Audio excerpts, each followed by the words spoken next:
China Current is a weekly news talk show from China to the world. We cover viral news about China every week and also give you the newest updates on China's cutting-edge technologies.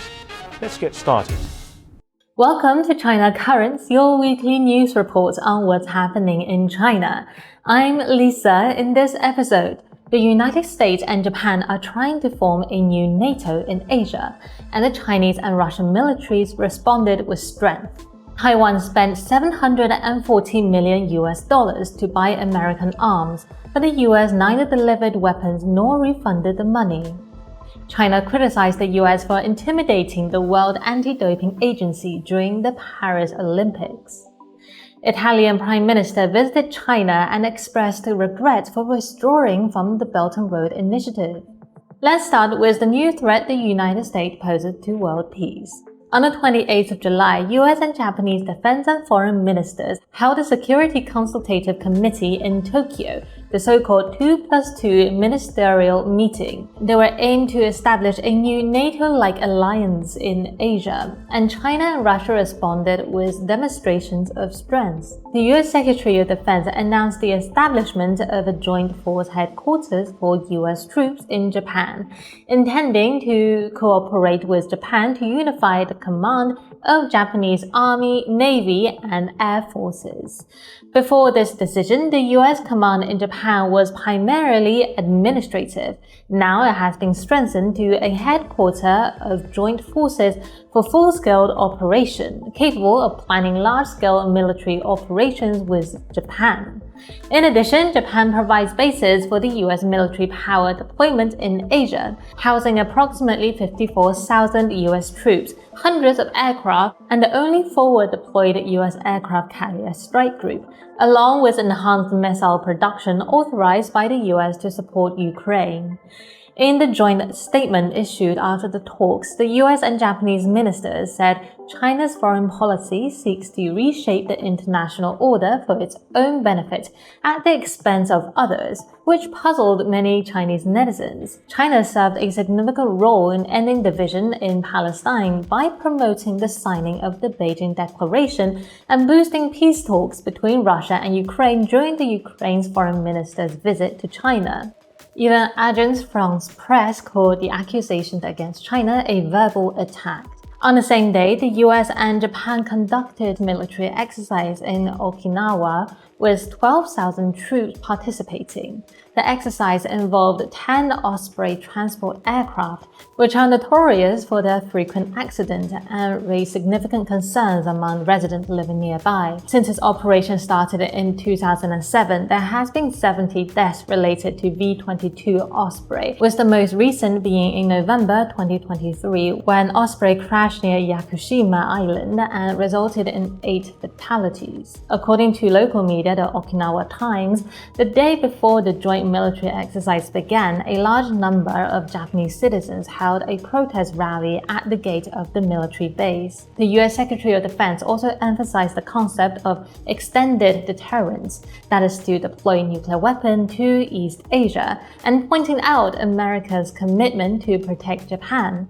However, the Japanese media Asahi News stated that extended deterrence indicates Japan being increasingly dependent on the US, and the nuclear umbrella contradicts Japanese Prime Minister advocacy for a nuclear-free world. Last May, Kishida hosted the G7 summit in Hiroshima, where he announced the Hiroshima Vision on nuclear disarmament. However, since then, no concrete progress has been made. As a victim of nuclear attacks, Japan simultaneously calls for a nuclear disarmament while increasing its dependence on the US for nuclear protection, underscores a mounting paradox. On the other hand, when Japan faces immediate threat, the action taken by US have not always aligned with their stated commitment. On the 30th of July, 2 Russian nuclear-capable strategic bombers, escorted by jet fighters, conducted a routine flight over neutral waters in the Sea of Japan. The flight lasted more than 10 hours, and prompting the Japanese Air Self-Defense Force to scramble emergency takeoff on 3 separate occasions. But the US effectively compelled Japan to remain on the sidelines.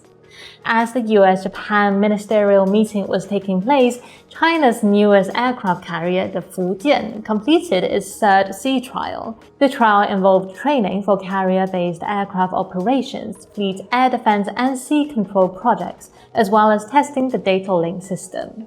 Previously, Taiwanese authorities had assessed that mainland China would need at least 3 aircraft carrier battle groups before it could execute a viable reunification plan with Taiwan.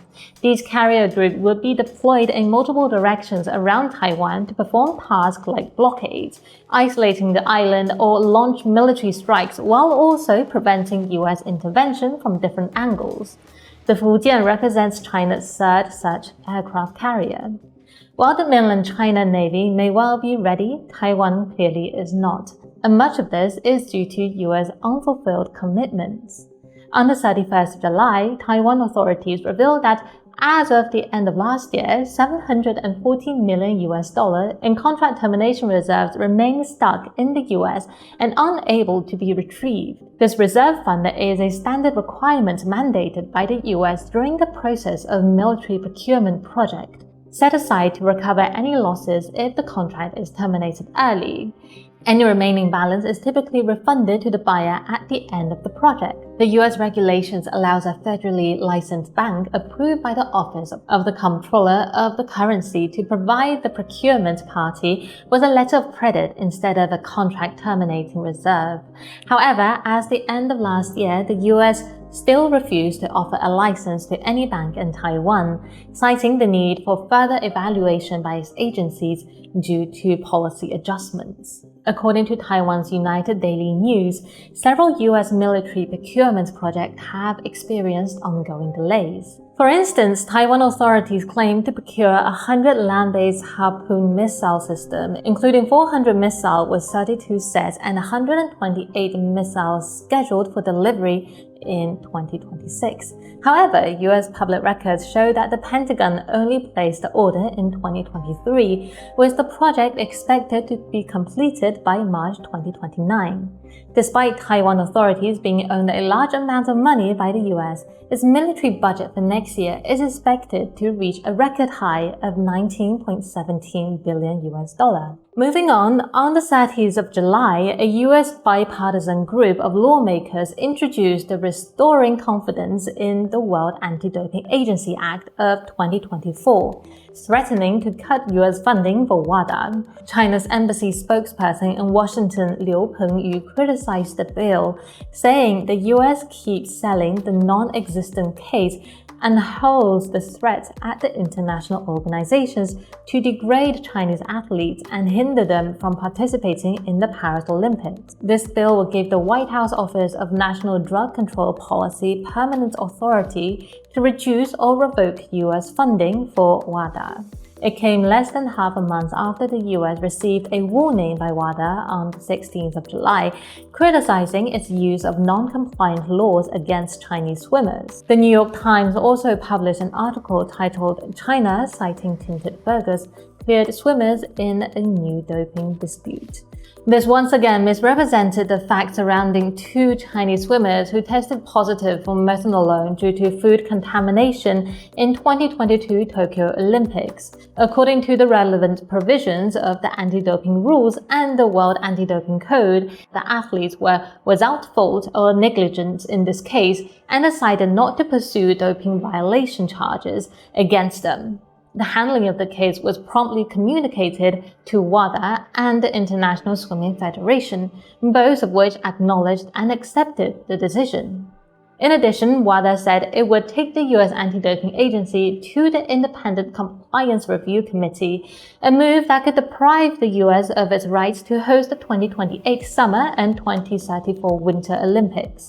However, Republican Senator Marsha Blackburn, a co-sponsor of the bill, asserted the International Olympic Committee and WADA has tried to strong-arm the US into dropping an FBI investigation into the matter by threatening its right to host the Winter Games in 2034. adding that the US will not give up to promote fair play, and this bill can help WADA to ensure fair representation on its governing bodies. Any country competing in an international sporting event must be compliant with the anti-doping code, but this bill will serve as a stronger version of the Rodchenkov Act, attempting to replace international rules and imposing US laws on athletes from other countries while exempting US athletes. Despite the US continuing to use its non-compliant laws against Chinese swimmers, China has so far won 5 medals in swimming events. While we have our eyes on Paris, an important European figure chose to look at China. On the 31st July, Italian Prime Minister Giorgia Meloni concluded her 5-day official visit to China. During a meeting on the 29th July, Meloni met with Chinese President Xi Jinping and other Chinese senior officials at Diaoyutai State Guest House in Beijing, and made commitment that Italy is willing to promote China-Europe trade development and relaunch its cooperation with China. She also pointed out that the insecurity is growing at the international level. China is a very important interlocutor to deal with all these dynamics. Before Meloni's visit to China, the US and EU expressed opposition. They did not want Italy, a member of the Western Bloc, to become too pro-China. European Commission President Ursula von der Leyen has repeatedly urged EU countries to respond to the US call for decoupling with China. Nevertheless, this is Meloni's first visit to China since Italy's withdrawal from the Belt and Road Initiative on the 6th December 2023.